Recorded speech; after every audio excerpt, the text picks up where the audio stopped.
aliyekuwa mke wa Uria. Dhambi ya uzinzi ikasababisha Uria kuuawa.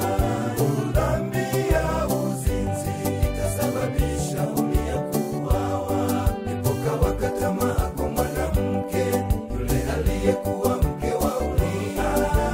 Dhambi ya uzinzi ikasababisha Uria kuuawa.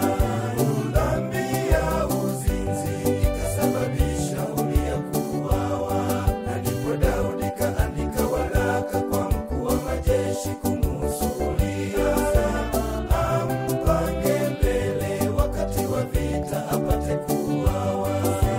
Ampange mbele wakati wa vita apate kuuawa.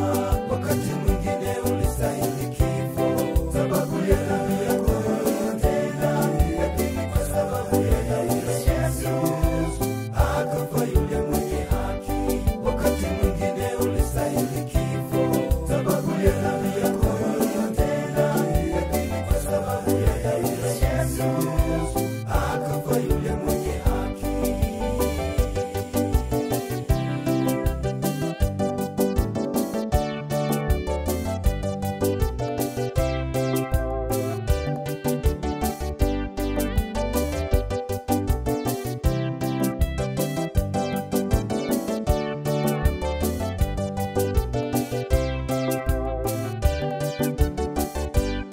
Damu isiyo hatia kule vitani ilimwagika Daudi apate ishi.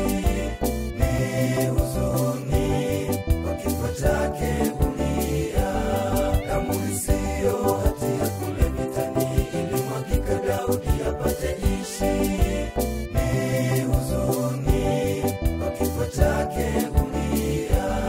Wakati mwingine ulistahili kifo sababu ya dhambi yako uliyotenda, lakini kwa sababu ya damu ya Yesu akafa yule mwenye haki. Wakati mwingine ulistahili kifo sababu ya dhambi yako uliyotenda, lakini kwa sababu ya damu ya Yesu akafa yule mwenye haki. Wakati mwingine ulistahili kifo sababu ya dhambi yako uliyotenda, lakini kwa sababu ya damu ya Yesu akafa yule